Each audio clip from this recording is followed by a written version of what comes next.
3 alasan kenapa pilih klinik gigi RKZ sejak awal. Pertama, tempatnya nyaman banget, terpisah dari klinik lainnya. Ruang tunggunya juga luas dan nyaman, dan yang pasti aman karena ruang tindakannya sudah bertekanan negatif.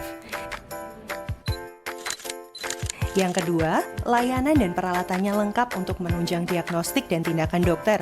Mulai dari foto gigi periapikal untuk 1 gigi, foto panoramik, CBCT 3 dimensi, yang jelas ini nggak semua klinik punya loh. Dan yang paling baru, ada dental laser juga untuk tindakan minimal invasif dan terapi gigi tanpa rasa sakit.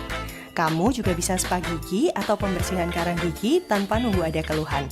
Yang ketiga, dokter-dokter giginya lengkap, mulai dari dokter gigi umum, dan juga ada tidak kurang dari 7 spesialis gigi sesuai dengan kebutuhan kamu. Eits, jika diperlukan, tindakan gigi bisa juga dilakukan di kamar operasi dan dikonsultasikan dengan dokter spesialis lain bagi pasien dengan komorbid. Tunggu apa lagi? Langsung reservasi sekarang di nomor WhatsApp Klinik Gigi dan Mulut RKZ Surabaya.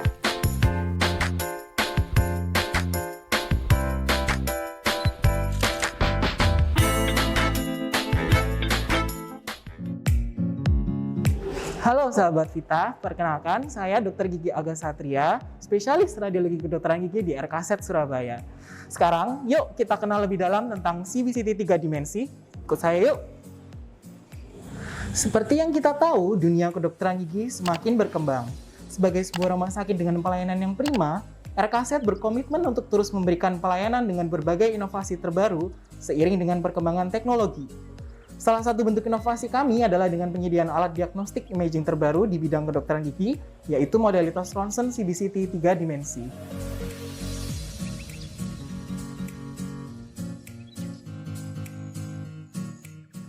CBCT atau cone beam CT adalah modalitas röntgen yang spesifik diindikasikan untuk area dentomaxillofacial, dengan hasil akhir berupa tampilan objek yang dapat ditinjau dari berbagai pandangan multiplanar baik koronal, aksial, dan sagital, hingga dapat menampilkan gambaran rekonstruksi 3 dimensi secara menyeluruh hanya dalam 1 kali putaran atau single scan. CBCT ini dapat digunakan ketika foto ronsen gigi konvensional tidak dapat memberikan informasi yang cukup tentang kondisi pasien. CBCT umumnya digunakan untuk kebutuhan diagnostik dalam berbagai perawatan di bidang kedokteran gigi, mulai di bidang endodontik, prostodontik, bedah mulut, hingga bidang odontologi forensik. Jadi termasuk mulai dari kasus kelainan gigi impaksi, untuk melihat kasus neoplasia, terus melihat keterkaitan dengan sinus maxillaris dan kanalis mandibularis, serta untuk melakukan perkiraan atau estimasi usia. Modalitas CBCT 3 dimensi ini bisa dimanfaatkan oleh para sejawat dokter gigi maupun dokter gigi spesialis, serta sangat mungkin juga loh untuk digunakan oleh dokter umum maupun dokter spesialis lainnya untuk kasus-kasus yang ada di sekitar oral dan maxillofacial. CBCT dapat memberikan informasi diagnostik yang lengkap, dengan kualitas yang baik, dengan dosis yang jauh lebih rendah, dan waktu exposure yang lebih singkat kalau kita bandingkan dengan CT scan. Diharapkan hal ini tentu dapat memudahkan dokter dan dokter gigi sejawat untuk dapat mendiagnosis dan menentukan rencana perawatan yang tepat untuk pasien. Nah, sekarang sudah tahu kan tentang CBCT 3 dimensi? Yuk periksakan kesehatan gigimu sekarang di RKZ Surabaya. Saya Dr. Aga, sampai jumpa!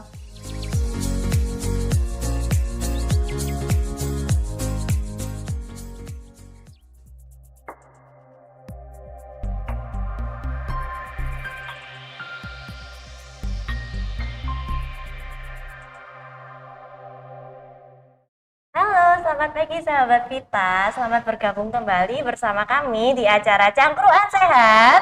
Nggak cuma cangkruk. Selamat datang di dalam acara Cangkruan Sehat pada kali ini. Sebelumnya, perkenalkan saya Dr. Gigi Nadia Natania yang akan memandu acara ini di acara Cangkruan Sehat edisi Sabtu 11 November 2023. Nah, pada kesempatan kali ini kita ada di Klinik Gigi dan Mulut RKZ Surabaya yang ada di alamat Jalan Ciliwung nomor 42 Surabaya. Nah, sahabat Vita, kali ini kita mau bahas topik apa sih? Kita akan membahas topik yang sangat menarik dengan judul Bumit Alda Karang Gigi, pengaruhnya apa sih ke stunting pada bayi? Nah, kenapa kita membahas topik ini? Karena kadang itu ada pengaruhnya loh antara karang gigi di ibu hamil terhadap kesehatan bayi, khususnya di kondisi stunting. Nah, sahabat Vita jadi penasaran kan, apa sih pengaruhnya karang gigi terhadap stunting? Nanti kita akan bahas lebih lanjut. Di sini sudah hadir bersama saya narasumber yang sudah ahlinya di bagian gusi dan penyangga gigi, yaitu spesialis periodontia. Langsung kita sambut. Selamat pagi, Dokter Irin. Pagi, Dokter Iya. Nadia. Iya, selamat pagi. Apa kabarnya, Dokter? Baik. Ya, semoga sehat selalu ya, Sehat Dok ya. selalu. Dokter Irin ini merupakan dokter gigi spesialis periodontia yang biasanya menangani di bagian gusi dan penyangga gigi. Baik, jadi kalau misalkan sahabat Vita nih ada yang penasaran mengenai kesehatan gusi dan penyangga gigi, bisa menghubungi ke Dokter Irin. Dokter Irin ini juga praktek loh di sini. Ada di hari Senin sore, Selasa pagi, dan Jumat pagi. Nah, sahabat Vita, menyambung yang tadi nih, sahabat Vita tahu kan kalau misalkan ternyata ada pengaruhnya loh antara karang gigi terhadap kesehatan ibu hamil dan kesehatan bayinya. Jadi kalau sahabat Vita nih ada yang sedang dalam kondisi hamil atau istrinya, sanak saudara, keluarga, teman atau kenalan yang punya masalah ternyata di karang gigi, boleh diinfoin kalau ternyata ada pengaruhnya loh antara karang gigi terhadap kesehatan gusi dan penyangga giginya, dan juga bisa berpengaruh ke kesehatan bayi. Baik, kita langsung aja mulai. Jadi sahabat Vita, kadang merasa nggak sih kalau misalkan kita nggak ada masalah di daerah gigi, terutama di daerah gusi, kadang kita nggak datang ke dokter gigi. Padahal bisa aja loh ada masalah di dalamnya, termasuk yang sering banget didatangi yaitu ada karang giginya. Nah, kita jadi penasaran kan, apa sih karang gigi itu sendiri? Nah, meskipun saya dokter gigi nih, tapi lebih afdol dan lebih asik kalau kita langsung ngomong dengan spesialisnya. Langsung aja kita tanya, Dokter Iren, saya jadi penasaran. Sahabat Vita juga pasti penasaran ya, karang gigi itu apa sih, Dok? Jadi Dokter Nadia, karang gigi itu merupakan deposit atau kumpulan dari sisa makanan atau yang biasa disebut plak ya. Nah, yang sisa makanan ini mengandung bakteri ya. Jadi ada bakterinya, mengandung bakteri dan mengeras ya. Akhirnya menjadi karang gigi tadi. Oh, jadi pertama dari karang gigi itu dari kumpulan sisa-sisa Betul. makanan itu ya, Sisa Dok, ya? makanan yang kemudian akhirnya bersama dengan air liur dia mengeras menjadi karang gigi. Oh, Dan jangan lupa isinya itu adalah bakteri. wah, ternyata dalamnya ada isinya Kuman, bakteri juga ya, ada kumannya. Nah, kalau misalkan dibiarin aja, ada efeknya, Dok? Tentu saja karena isinya mengandung bakteri ya, ada kumannya, tentu saja sangat mengganggu dan banyak sekali efek yang ditimbulkan dari karang gigi. Nah, padahal banyak sekali pasien-pasien fenomenalnya di Indonesia ini yang kurang memperhatikan karang gigi. Jadi karena kerasa tidak sakit, akhirnya dibiarkan. Dan nanti setelah parah, baru ke rumah sakit atau ke dokter gigi, seperti itu. Jadi bisa menyebabkan masalah ya, Dok? Masalahnya kelihatannya sepele ya, cuman karang gigi, tapi efeknya itu kemana-mana. Oh, iya. Salah satu efeknya nih apa nih, Dok, kalau boleh tahu? Jadi prosesnya ya, yang pertama kalau sudah terjadi muncul karang gigi, kemudian lama dibiarkan ya, otomatis yang pertama yang terjadi adalah radang gusi. Nah, kita tahu dari mana kalau itu radang gusi? Nah, yang pertama itu pastinya tandanya gusinya itu merah, gusinya suka berdarah. Jadi sahabat Vita, kalau di rumah merasa gusinya suka berdarah, baik waktu sikat gigi maupun waktu setelah bangun tidur tiba-tiba berdarah, itu hati-hati, berarti sahabat Vita sudah mulai mengalami fase keadaan radang gusi.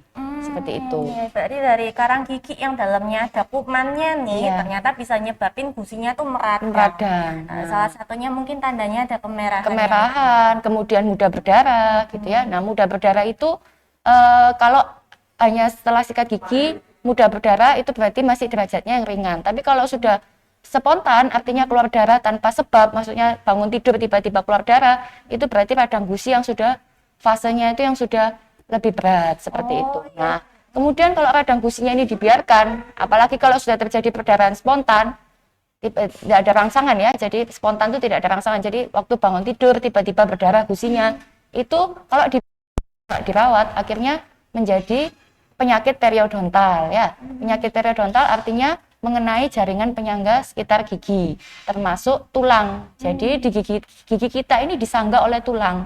Nah, kalau bakterinya itu sudah masuk ke gusi, ya, menyebabkan radang gusi, kemudian dibiarkan, dia akan masuk ke jaringan yang lebih dalam, yaitu jaringan pendukung gigi, ada serat di situ, kemudian ada tulang yang mendukung gigi, itu akan dimakan semua oleh bakterinya. Nah, kalau sudah dimakan semua oleh bakterinya, yang terjadi ya gigi kita ini akan kehilangan tulang penyangga. Sehingga gigi kita ini kalau dibiarkan akan goyang. Kalau dibiarkan lagi goyang, nggak diberikan perawatan, ya kemudian akan lepas dengan sendirinya. Nah, itulah yang disebut dengan penyakit periodontal periodontitis.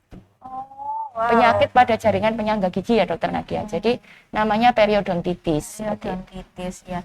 Baik, jadi kalau misalkan karang gigi dibiarin ternyata bisa nyebabin penyakitnya loh di daerah gusinya, bisa meradang merah. Kok dibiarin juga bisa ada pendarahan. Pendarahannya spontan loh kadang itu. Kalau dibiarin lama-lama giginya bisa lepas-lepas dengan sendirinya. Aduh, bahaya juga loh sahabat Vita kalau kayak gitu. Nah dok, kalau kayak gitu ada caranya nggak ya dok supaya karang giginya ini udah nggak usah muncul aja nih di orang-orang? Jadi gini, pada dasarnya karang gigi itu akan selalu muncul ya, karena tadi saya bilang terbentuk dari sisa makanan. Sebenarnya sisa makanan atau yang disebut plak itu bisa disikat dengan sikat gigi, tetapi kita belum tentu bisa bersih sekali untuk nyikatnya. Jadi pasti masih ada sisa-sisa makanan yang menempel, dan terus akan bersama dengan air liur, dia akan mengeras dan menjadi karang gigi. Jadi pada dasarnya, Dokter Nadia, karang gigi itu pasti akan terbentuk pada setiap orang. Gitu. Oh ya Dokter Nadia, saya boleh menambahkan tadi. Jadi yang setelah terjadi radang gusi, kalau dari karang gigi radang gusi dibiarkan, nanti kan mengenai ke jaringan penyangga gigi sehingga giginya goyang dan bisa lepas sendiri. Dan yang lebih terparah itu bisa menyebabkan abses, ya, abses di gusi. Nah kalau sudah abses di gusi itu bisa bengkak, berarti itu sudah yang infeksinya yang lumayan parah ya. Dan itu kalau dibiarkan nanti bisa kemana-mana, bisa ke jantung. Oh, waduh. Nah, mungkin dokter boleh nih dijelaskan ke sahabat Vita. Tadi kan menyebut ada abses. Iya. Abses itu apa, dok? Abses itu sebenarnya isinya itu adalah nanah, ya. Jadi suatu tanda infeksi. Nanah itu adalah suatu tanda infeksi. Nah, kalau misalnya sahabat Vita mengalami ciri-cirinya itu biasanya itu ada semacam benjolan, ya. Jadi pembengkakan seperti itu, kemudian terlihat kuning-kuning atau kerasanya itu seperti asin-asin. Nah, itu segeralah ke dokter gigi karena itu sudah salah satu tanda-tanda dari abses tadi. Ya berarti sahabat Vita kalau misalkan ternyata ada tanda-tanda yang seperti disebutkan dengan dokter Irin, sebaiknya segera datang aja buat dilakukan pemeriksaan sama dokter gigi ya. Nah, dokter, jadi mau tanya nih, kalau misalkan seperti itu, berarti karang giginya harus diapain nih dok kalau sudah muncul? Nah, ya itu, banyak orang tuh yang menyepelekan karang gigi ya. Jadi banyak pasien saya yang datang ke sini, saya tanya, pernah bersihkan karang gigi, bahkan seumur hidupnya, 50 tahun hidup, umurnya sudah 50, itu tidak pernah sama sekali membersihkan karang gigi. Ya, karena menganggap remeh, karena merasa tidak pernah ada masalah kok, tidak sakit, tidak apa. Nah, tetapi pada saat datang ke sini, keadaan gusinya sudah sangat radang, giginya sudah goyang semua, sampai saya akhirnya, wah, jadi sulit untuk mau diapakan kalau sudah seperti itu. Makanya yang pasti sahabat Vita semua harus rajin membersihkan karang gigi. Jangan anggap sepele karang gigi, karena karang gigi itu merupakan bakteri yang bisa merusak jaringan-jaringan sekitar gigi. Misalkan mau dibersihkan dok, bisa dalam waktu kapan ya kira-kira? Pembersihan karang gigi itu pada umumnya 6 bulan sekali. Tetapi dok, jadi 1 tahun itu 2 kali ya, 6 bulan sekali. Tapi pada kondisi-kondisi tertentu itu bisa lebih cepat dari 6 bulan sekali. Kondisi tertentu ini maksudnya seperti apa dok? Kondisi tertentu misalnya ya tadi saya bilang pada orang yang sudah punya penyakit periodontal ya. Jadi gusinya sudah memang sering radang atau giginya sudah goyang semua, gusinya sudah turun semua, melorot semua. Nah, pada keadaan gusi yang sudah melorot semua itu, biasanya kan akar giginya itu kan tertutup oleh gusi. Nah, tapi pada keadaan gusi yang melorot, gitu ya, Kalau dalam bahasa kedokteran itu disebut, kedokteran gigi itu disebut resesi gingiva, ya jadi gusinya yang melorot, itu akarnya itu akan terekspos, terlihat. Nah, pada keadaan akar yang terekspos, sisa makanan itu akan gampang menempel di akar yang terekspos tadi. Ya, makanya nama perawatannya itu scaling, pembersihan karang gigi, dan root planning. Root planning itu pembersihan akar gigi, karena terutama pada keadaan penyakit periodontal yang sudah mengalami resesi, yang gusinya sudah melorot itu tadi kan akarnya terbuka tuh dok. Nah, makanan tuh nempel di situ, susah dibersihkan, akhirnya karang giginya menempel di akar gigi itu.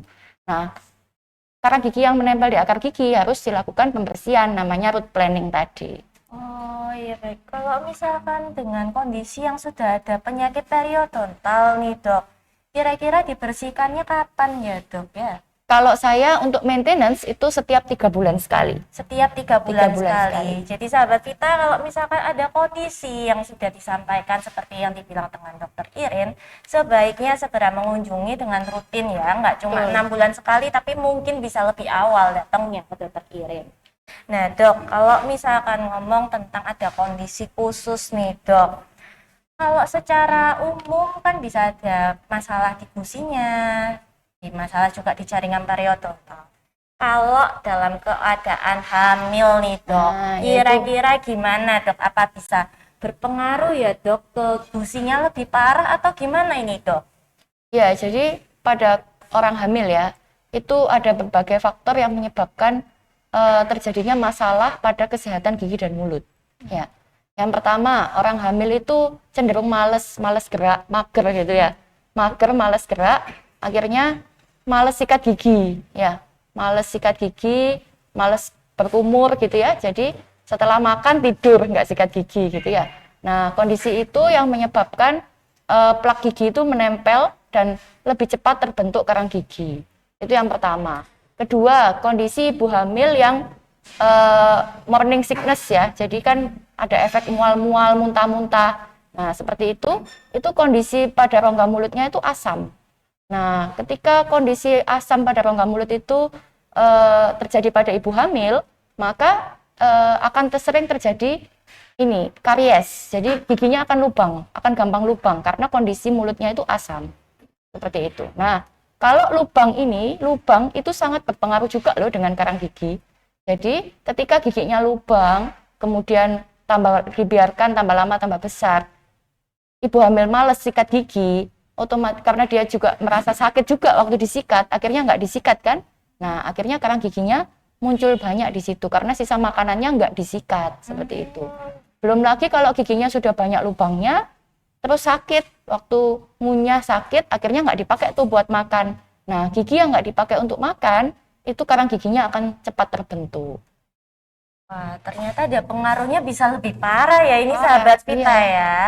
Nah, Kalau misalkan ternyata nih di dalam sudah ada masalah, iya. di dalam gusi sama penyangga giginya ada masalah nih dok di ibu hamil. Kira-kira kalau secara keseluruhan untuk kesehatan ibu hamil ada pengaruhnya nggak ya dok? Ya, tentunya ada ya. Jadi, seperti yang saya bilang tadi, pada kondisi ibu hamil, itu kan karang gigi malah lebih cepat terbentuk karena ibu hamil biasanya males, mager tadi, males membersihkan, seperti itu. Terus kondisinya yang asam sehingga banyak lubang, sehingga males membersihkan juga, akhirnya cepat muncul karang gigi.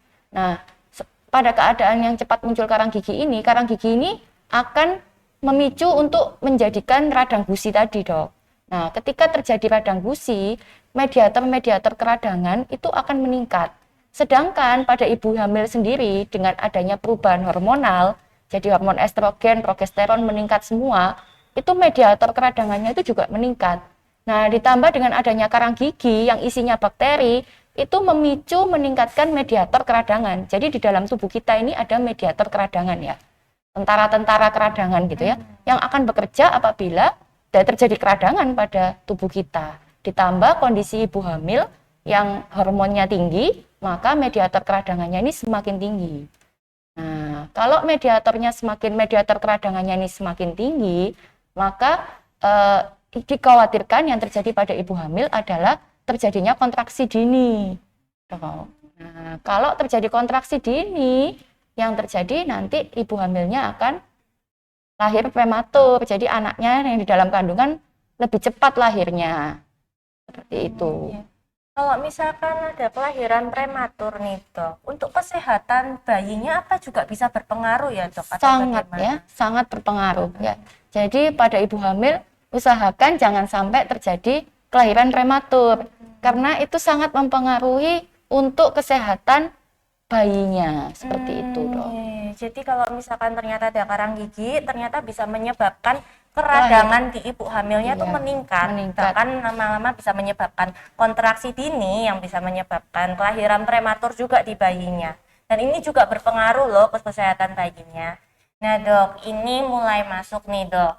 Kalau misalkan bisa berpengaruh ke kelahiran bayinya prematur, terus bisa berpengaruh juga ke kesehatan bayi. Kira-kira apakah ada hubungannya dok dengan istilah stunting? Stunting, iya betul. Sebelumnya harus tahu dulu ya kalau stunting itu apa sih gitu Nah ya. iya, mungkin sahabat Vita juga ada yang penasaran. Akhir-akhir ini dibahas terus kan dok Iya, ya di betul. koran stunting Iya, gitu di ya. sosial media juga banyak banget loh yang nanyain Stunting, stunting. iya, betul, Kira-kira stunting itu apa sih dok? Stunting itu adalah suatu kondisi di mana tinggi badan anak itu tidak sesuai dengan tinggi badan anak lain seusianya. Jadi diukurnya dari tinggi badan. Oh, Begitu jadi ya, Dok. diukurnya dari tinggi badan tidak sesuai dengan yang seumurannya ya dok ya. Kira-kira pengaruhnya apa nih dok kok bisa jadi stunting ini? Jadi pertama pengaruhnya dari Dari segi kedokteran gigi. kedokteran gigi ya. Jadi tadi kan ya, jadi saya bilang tadi kan ibu hamil karena kondisinya yang oral hygiene-nya yang jelek ya, jadi kebersihan gigi dan mulut yang jelek sehingga muncul karang gigi tadi, kemudian mediator keradangannya jadi tinggi seperti itu, akhirnya menyebabkan bayi lahir prematur ya. Nah pada bayi yang lahir prematur tadi dok, itu dia akan mengalami pertumbuhan dan perkembangan yang sangat lambat. Jadi dikhawatirkan tidak bisa mencapai pertumbuhan dan perkembangan pada bayi seusianya, bayi yang baru dilahirkan seusianya, seperti itu ya. Nah, ketika dia keadaan seperti itu dok, itu akan mempengaruhi yang pasti pada saat bayi lahir prematur itu sistem imunnya tidak bisa terbentuk dengan sempurna juga ya, sehingga bayi itu akan sering mudah infeksi. Nah, pada kondisi yang sering infeksi yang berulang dok, terutama infeksi saluran pernafasan ya, seperti pneumonia begitu dok, itu akan mempengaruhi bayi tersebut menjadi stunting seperti itu. Ya. Jadi ternyata ada pengaruhnya ya terhadap stunting. Kalau stunting itu kira-kira bisa dilihat sampai umur berapa ya dok ya? Sampai umur 2 sampai 3 tahun. Di situ kita melihat bahwa oh anak ini stunting seperti itu. Tapi tentunya ini bukan satu-satunya faktor ya terjadinya stunting. Cuma dari sisi kedokteran gigi, mungkin salah satunya ya itu ya. Sebenarnya dok, ya. stunting sendiri kan banyak ya dok penyebabnya. Mungkin nanti bisa lebih dibahas oleh dokter spesialis anak ya. Jadi penyebabnya itu banyak sekali. Ada yang karena infeksi yang berulang seperti yang saya sebutkan tadi. Kemudian karena ini sendiri ya, jadi karena asupan gizi yang kurang gitu ya. Nah kemudian yang saya tadi bilang untuk bayi dengan kelahiran prematur sendiri, karena pertumbuhannya kan sangat lambat ya dok. Jadi organ-organ tubuhnya pembentukannya juga belum sempurna seperti itu. Jadi yang dikhawatirkan itu akan ini menerima asupan gizinya juga menjadi kurang seperti itu. Nah, sahabat Vita, kalau mau tahu lebih jauh nih tentang stunting dan bagaimana penanganannya, mungkin bisa ditunggu di Cangkruan Sehat berikutnya ya. Jadi jangan tetap dipantengin aja Cangkruan Sehatnya, jangan kemana-mana ya. Baik dok, kalau misalkan ternyata kan ada pengaruhnya nih dok dari karang gigi di ibu hamil bisa menyebabkan fusi dan penyangga giginya lebih parah termasuk tulang, kemudian juga bisa berpengaruh ke kelahiran prematur dari ibu hamil, bisa menyebabkan pengaruhnya juga ke kesehatan bayi bisa jadi stunting. Terus apa nih dok penanganannya kalau dari segi kedokteran gigi? Penanganannya yang pasti ya tadi ya, yang paling penting itu jangan sepelekan karang gigi ya. Jadi pada ibu hamil itu tidak ada batasan kapan, banyak sekali ibu hamil itu dokter Nadia yang takut melakukan pemeriksaan gigi pada saat hamil, perawatan gigi pada saat hamil. Sebenarnya pembersihan karang gigi itu tidak ada batasan harus dilakukan pada trimester berapa. Selama ibu hamil itu nyaman untuk dilakukan, justru harus dilakukan untuk mencegah tadi itu kelahiran prematur. Seperti itu. Kalau misalkan di ibu hamil nih dok, apakah ada waktu tertentu untuk mulai dilakukan pembersihan karang gigi atau gimana ini dok? Pembersihan karang gigi seperti saya tadi bilang tidak ada pembatasan ya untuk ibu hamil, karena pembersihan karang gigi itu bukan tindakan yang invasif, bukan tindakan yang membahayakan seperti itu. Jadi dilakukan pada trimester berapapun itu boleh. Tetapi pada awal-awal trimester ibu hamil itu kan biasanya suka mual-mual, sensitif. Nah, ketika dirawat ya itu tadi hanya untuk memperhatikan kenyamanan ibu hamil aja. Kalau dia mual-mual terus kita rawat, kita bersihkan kan nggak enak juga ya dok gitu. Itu kalau trimester pertama. Kalau trimester ketiga biasanya ibu hamil itu untuk bangun aja sudah sulit ya kan. Jadi untuk kumur lagi, untuk bangun, untuk dibersihkan itu sudah sulit karena sudah berat, apalagi kalau sudah mau lahiran. Jadi memang ya yang paling nyaman untuk ibu hamil saja sih, sebenarnya tidak ada batasan untuk trimester berapa, karena sekali lagi perawatan karang gigi ini, pembersihan karang gigi, scaling dan root planning tadi itu bukan tindakan yang invasif atau yang membahayakan untuk ibu hamil. Nah, ya, jadi sahabat kita, kalau misalkan ada dalam kondisi hamil, tidak usah khawatir, langsung datang aja. Kalau buat pembersihan karang gigi cukup aman kok untuk ibu hamil. Nah dokter, kalau misalkan perawatan pembersihan karang gigi kan bisa dilakukan di ibu hamil di segala umur ya dok ya, baik trimester 1, 2 maupun 3. Kalau misalkan nih ada penyakit periodontalnya, penyakit yang lebih ke arah penyangga giginya, termasuk salah satunya di tulang, apa kira-kira ada perawatan lain ya dok selain scaling and root planning? Untuk ibu hamil dok? Iya betul. Kalau untuk ibu hamil, sementara yang boleh dilakukan adalah maintenance ya. Jadi kalau di dalam ilmu perio ya, itu ada perawatan fase 1.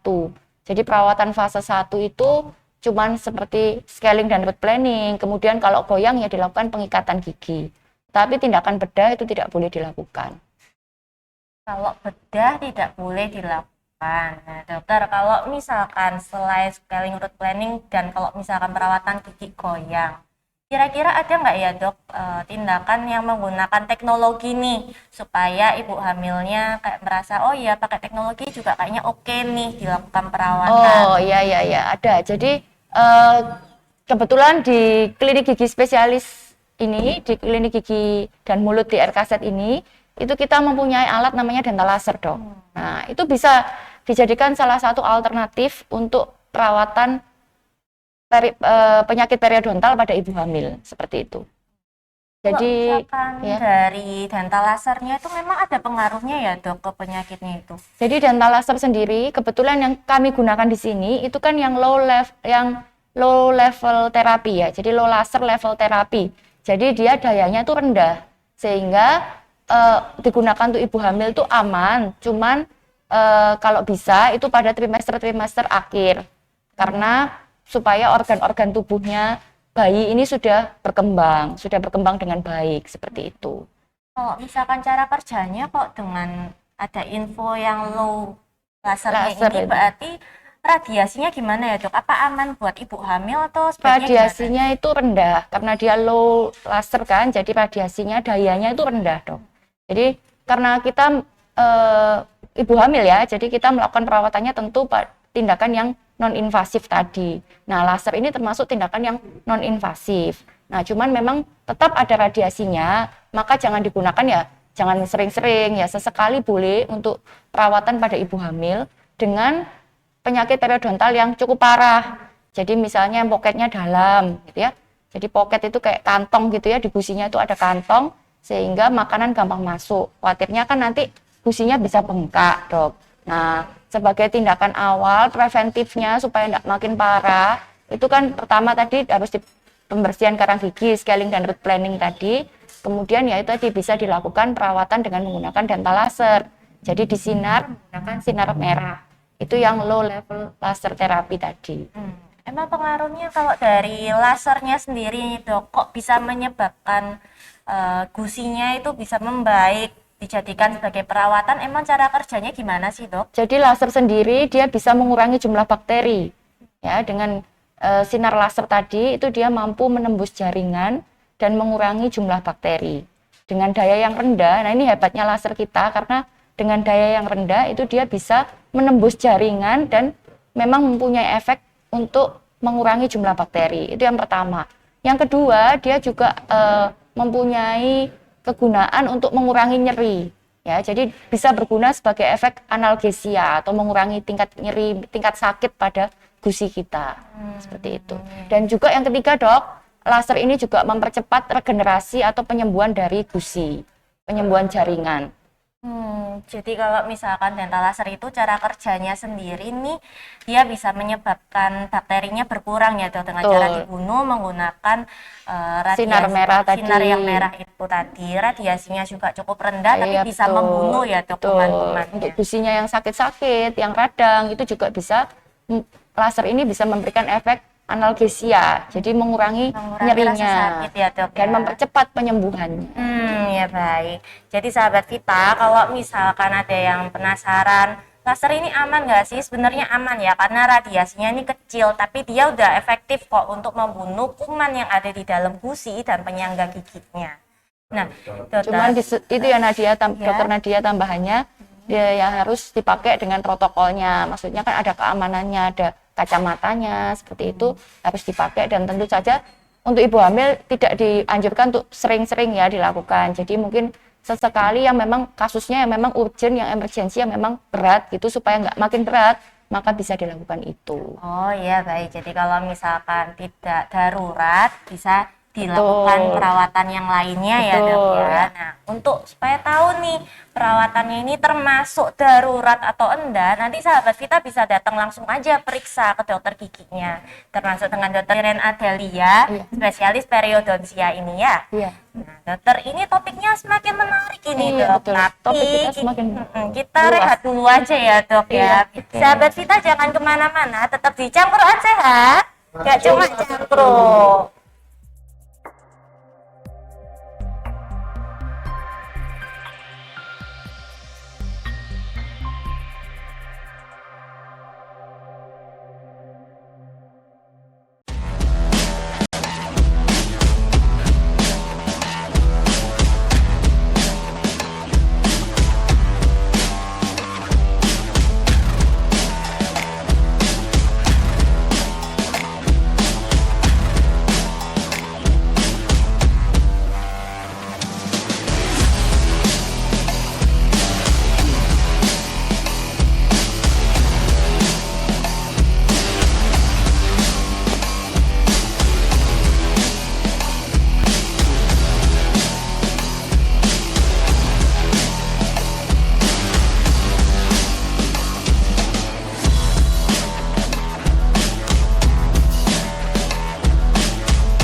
Tiga alasan kenapa pilih klinik gigi RK sejak awal. Pertama, tempatnya nyaman banget, terpisah dari klinik lainnya. Ruang tunggunya juga luas dan nyaman. Dan yang pasti aman, karena ruang tindakannya sudah bertekanan negatif. Yang kedua, layanan dan peralatannya lengkap untuk menunjang diagnostik dan tindakan dokter. Mulai dari foto gigi periapikal untuk 1 gigi, foto panoramik, CBCT 3 dimensi. Yang jelas, ini nggak semua klinik punya loh. Dan yang paling baru, ada dental laser juga untuk tindakan minimal invasif dan terapi gigi tanpa rasa sakit. Kamu juga bisa spa gigi atau pembersihan karang gigi tanpa nunggu ada keluhan. Yang ketiga, dokter-dokter giginya lengkap, mulai dari dokter gigi umum, dan juga ada tidak kurang dari 7 spesialis gigi sesuai dengan kebutuhan kamu. Eits, jika diperlukan, tindakan gigi bisa juga dilakukan di kamar operasi dan dikonsultasikan dengan dokter spesialis lain bagi pasien dengan komorbid. Tunggu apa lagi? Langsung reservasi sekarang di nomor WhatsApp Klinik Gigi dan Mulut RK Surabaya.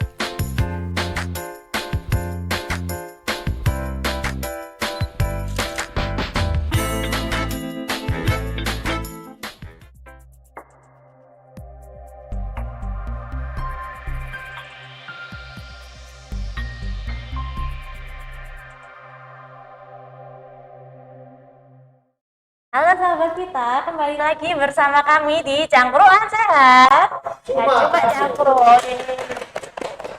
Nah dokter, kita ini sudah ada beberapa pertanyaan nih dok yang kita kumpulkan sebelumnya melalui story Instagram RKZ Surabaya. Nah sahabat Vita, kalau misalkan sahabat Vita masih ada yang belum tahu, boleh banget dikepoin dan di follow ya sosial media RKZ Surabaya.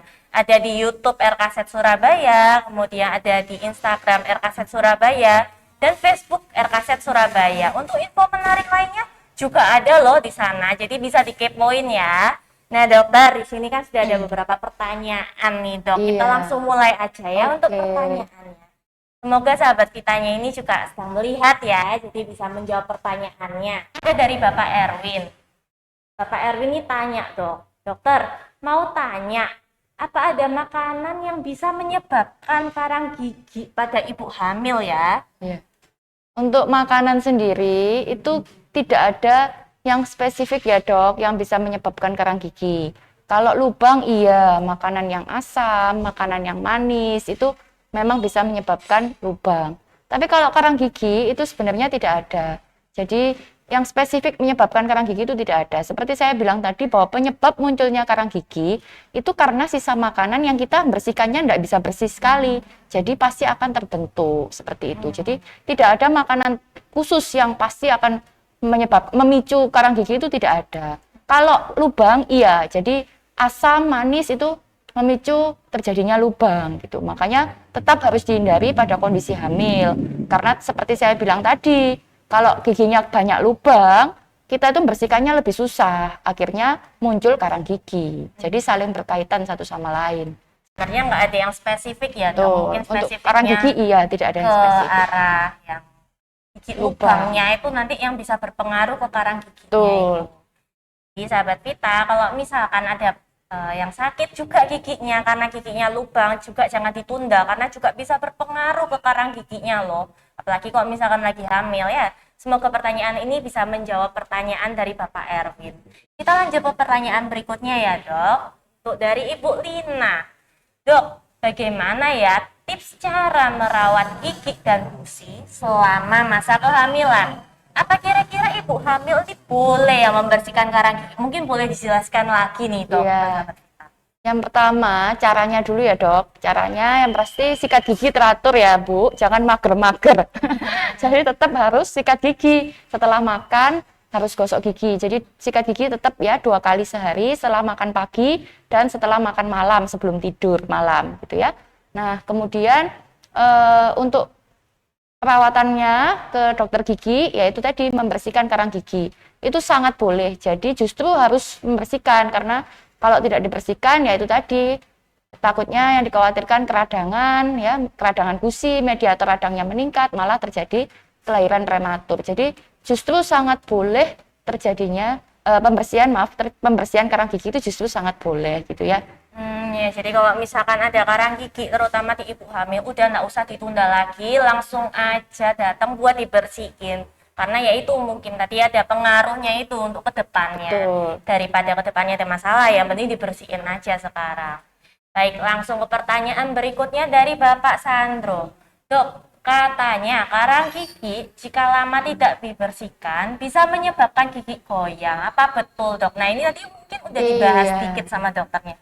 Boleh dijelaskan lagi nih dok? Untuk Bapak Sandro, betul sekali Pak. Ya, jadi kalau karang gigi itu dibiarkan, maka ya lama-lama akan merusak jaringan penyangga gigi, otomatis gigi ini akan kehilangan jaringan penyangganya, terutama tulangnya, dan akhirnya goyang dan bisa lepas dengan sendirinya.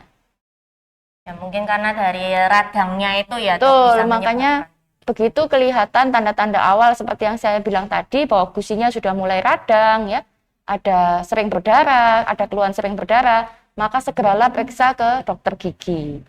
Ya baik dok. Semoga ini menjawab pertanyaannya Bapak Sandro ya. Untuk selanjutnya nih dok, dari Ibu Juwita. Dok, makanan dan minuman apa yang harus dihindari selama kehamilan untuk menjaga kesehatan gigi nih dok? Itu tadi seperti yang saya bilang tadi dok, jadi manis ya, asam itu ya boleh, tapi jangan terlalu yang berlebihan. dan sebaiknya setelah konsumsi makanan yang manis atau asam segera sikat gigi seperti itu ya. Ada keadaan tertentu juga dok pada ibu hamil itu karena kalsiumnya kan diserap oleh anaknya juga kan, oleh babynya. Jadi ada kondisi tertentu tuh yang mana mudah rapuh. Jadi giginya itu mudah rapuh seperti itu. Daripada ibu hamil tuh yang dulu-dulunya enggak apa-apa. Banyak pasien saya itu yang dulu-dulunya enggak apa-apa kok dok. Tapi setelah hamil ini saya kerasa gigi saya ini mudah rapuh. Jadi gampang pecah seperti itu. Nah, jadi ya mungkin kalau kondisi seperti itu dihindari makan yang keras-keras dulu. Berarti kalau misalkan apa yang perlu dihindari tidak ada yang spesifik yang khusus sesuai ada porsinya masing-masing ya dok ya. Dan yang penting jangan terlalu berlebihan. Semuanya itu kan kalau berlebihan tuh jelek ya dok. Iya, kalau yang berlebihan nggak baik ya sahabat Vita. Dan mungkin karena kondisi penyerapan kalsiumnya itu jadi dihindari untuk makanan yang terlalu keras ya sahabat Vita. Betul. Oke, baik. Ke pertanyaan berikutnya dok. Dari Ibu Putri. Dok, penggunaan obat kumur apakah yang aman untuk kehamilan? Penggunaan obat kumur selama tidak tertelan saja itu aman. Cuman kadang-kadang kita kan nggak bisa mengontrol kan dok. Takutnya ada yang tertelan. Nah, untuk obat kumur terutama yang mengandung alkohol, itu sebaiknya jangan digunakan. Nah, kalau saya lebih menyarankan untuk pasien-pasien saya yang hamil, kumurlah dengan air garam hangat. Karena air garam hangat itu mempunyai efek anti radang, anti peradangan. Seperti itu. Antiinflamasi. Antiinflamasi ya dok. Emang kenapa dok kok tidak disarankan yang ada kandungan alkoholnya ini? Ya tadi kan karena khawatirnya kan kandungan-kandungan kimiawinya itu yang bisa, kalau ketelan ya, kalau ada yang tertelan ya meskipun kalau cuma sedikit saja yang tertelan ya tidak masalah. Cuman kalau bisa ya diusahakan jangan. Dan sekarang kan juga meskipun nggak hamil pun penggunaan obat kumur yang dengan alkohol kan tidak dianjurkan seperti itu karena bisa memicu kanker dan segala macamnya itu. Oh, ternyata bisa berpengaruhnya lumayan juga loh sahabat Vita. Jadi kalau misalkan sedang hamil lebih disarankan menggunakan air garam aja ya. Air garam hangat yang alami-alami saja dok, lebih sehat, lebih aman. Lebih aman juga, betul banget. Jadi sahabat Vita kalau misalkan dalam keadaan hamil terutama lebih baik disarankan menggunakan yang alami dengan menggunakan air garam yang hangat aja. Untuk berikutnya dari Ibu Berli, perawatan apa aja nih dok yang boleh dilakukan selama masa kehamilan? Iya, perawatan yang boleh dilakukan selama masa kehamilan tentunya yang tidak invasif ya, yang non invasif, jadi yang nggak membahayakan bagi janin. Seperti bedah itu kan cukup membahayakan. Tindakan yang membutuhkan anestesi itu juga dihindari dulu, seperti pencabutan seperti itu. Yang boleh dilakukan pembersihan karang gigi itu boleh, tembel itu boleh. Oh iya, perawatan akar itu juga boleh. Ya, jadi yang tidak membutuhkan bius lah, anestesi bius seperti itu ya. Pembedahan itu dihindari dulu karena kan pasti membutuhkan bius juga. Kemudian nantinya juga ada efek peradangan seperti itu kan. Nah takutnya tadi itu kalau ada efek peradangan setelah pembedahan, yang dikhawatirkan kan mediator peradangannya semakin meningkat tadi itu, malah menjadi kontraksi dini tadi. Jadi hindari tindakan-tindakan yang invasif seperti itu. Jadi kalau misalkan selama kehamilan untuk tindakan pembersihan karang gigi aman, untuk tambal aman. Kalau perlu perawatan di daerah akar gigi ya, kalau lubangnya terlalu dalam juga boleh banget. Tapi yang nggak boleh dilakukan adalah tindakan yang perlu dibius. Contohnya dengan pembedahan atau dengan pencabutan ya dok ya. Betul, pencabutan, pembedahan seperti itu. Tentunya tadi ya dok melihat kondisi ibu hamilnya juga. Kalau dia masih morning sickness yang muntah terus gitu ya, karena waktu saya hamil dulu itu saya muntah terus gitu ya, dan itu kan nggak mungkin untuk dilakukan perawatan. Jadi sebaiknya ditunda dulu sampai trimester kedua di mana sudah enakan gitu ya dok, jadi sudah tidak muntah-muntah lagi seperti itu. Oh ya, berarti disesuaikan lagi nih dengan kondisi setiap orang ya. Betul. Baik, untuk pertanyaan berikutnya nih dok, dari Ibu Bintan. Dok, mau tanya, untuk perawatan di trimester 1, perawatan gigi apa aja ya yang boleh dilakukan? Trimester 1 seperti yang saya bilang tadi Bu, jadi yang pasti perawatan yang non-invasif itu boleh dilakukan. Jadi tembel, pembersihan karang gigi, perawatan akar itu boleh dilakukan di trimester 1. Itu tadi asalkan melihat kondisi ibu hamilnya. Kalau muntah-muntah, pusing, kan tidak mungkin dilakukan. Jadi senyamannya ibu hamil aja seperti itu. Tapi selama tindakan yang non invasif, yang tidak membahayakan, mau dilakukan trimester 1, trimester 2, trimester 3 itu terserah saja, nggak apa-apa. Ya baik, seperti yang dibilang sama Dokter Iren tadi, berarti kalau misalkan untuk perawatan yang sekiranya aman masih enggak apa-apa kok untuk dilakukan. Tapi ya tetap sebaiknya dikonsultasikan lagi nih ke dokter gigi spesialis, termasuk dengan Dokter Iren Adelia, spesialis periodontia. Nah, sahabat Vita, enggak terasa nih waktu kita buat bincang-bincang dengan Dokter Iren Adelia Hartanto, spesialis periodontia ini sudah habis. Sayang sekali ya. Iya. Mungkin dokter ada Menarik ya, Dok, pesan-pesan. ya? Iya, menarik banget ini, Dok. Mungkin ada pesan-pesan nih, Dok, untuk sahabat Vita. Boleh, Dok? Untuk pesan-pesannya yang pasti rutinlah periksa ke dokter gigi 6 bulan sekali. Karena rongga mulut itu merupakan sumber infeksi loh. Dia merupakan port di entry atau pintu masuknya kuman ya. Jadi terlihat sepele, terlihat di anak tirikan gitu daripada kesehatan tubuh yang lain. Padahal kalau kuman masuknya dari rongga mulut itu bisa menyebar kemana-mana. Jadi rutinlah, rajinlah periksa ke dokter gigi 6 bulan sekali. Karena dengan kita rutin periksa ke dokter gigi, kita bisa tahu masalah apa saja yang terjadi pada kesehatan gigi dan mulut kita. Baik, menarik sekali. Jangan lupa ya sahabat Vita didengerin pesan dari Dokter Iren. Nah, sahabat Vita, kalau misalkan sahabat Vita ada yang mau periksa atau konsultasi, terutama di bagian gusi, penyangga gigi termasuk tulang gigi, bisa banget ke Dokter Iren. Dokter Iren yang spesialis periodontia ini ada di hari Senin sore, Selasa pagi, dan Jumat pagi ya, Dok, Iya, ya. betul, Dok. Nanti bisa konsultasi lebih lanjutnya dengan Dokter Iren, atau kalau misalkan ada yang mau tanya-tanya juga boleh banget ke Dokter Iren ya. Nah, untuk sahabat Vita yang mau tahu juga tentang jadwal dari dokter gigi umum atau spesialis lainnya, juga bisa menghubungi, atau kalau misalkan mau reservasi juga nih, bisa menghubungi nomor WhatsApp di 081 9 1600 5050. Baik, sahabat Vita, tidak terasa waktu kita sudah habis. Kalau misalkan sahabat Vita mau tahu info menarik lainnya, bisa juga menghubungi ke sosial media kita, di follow di YouTube RKZ Surabaya, kemudian di Facebook RKZ Surabaya, dan di Instagram RKZ Surabaya.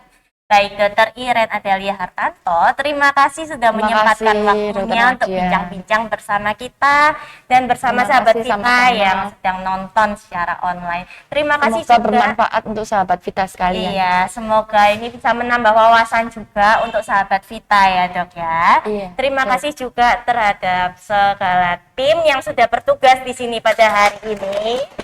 Nah, dan juga terima kasih pada sahabat Vita yang sudah bergabung dan menyimak sampai akhir Cangkruan Sehat edisi hari ini. Baik, saya Nadia Natania undur diri terlebih dahulu. Selamat bertemu kembali di Cangkruan Sehat berikutnya. Cangkruan Sehat, dan cuma cangkruk.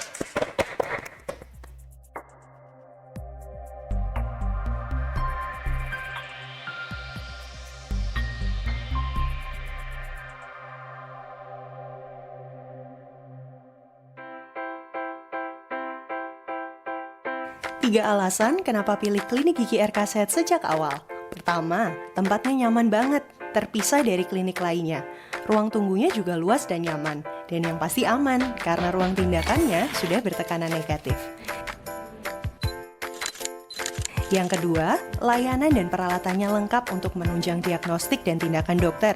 Mulai dari foto gigi periapikal untuk 1 gigi, foto panoramik, CBCT 3 dimensi. Yang jelas, ini nggak semua klinik punya loh. Dan yang paling baru, ada dental laser juga untuk tindakan minimal invasif dan terapi gigi tanpa rasa sakit. Kamu juga bisa spa gigi atau pembersihan karang gigi tanpa nunggu ada keluhan.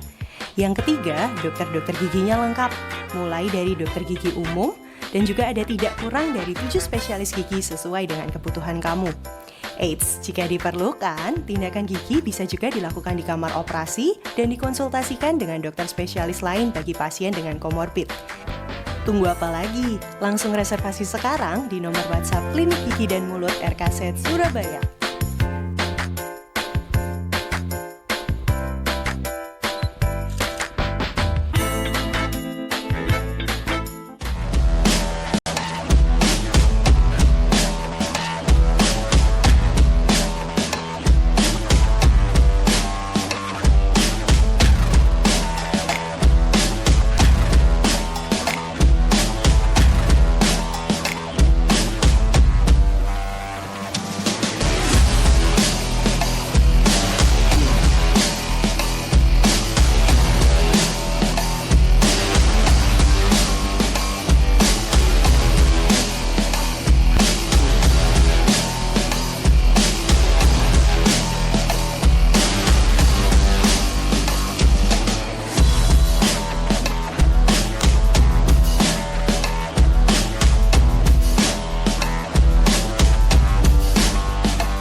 Thank you.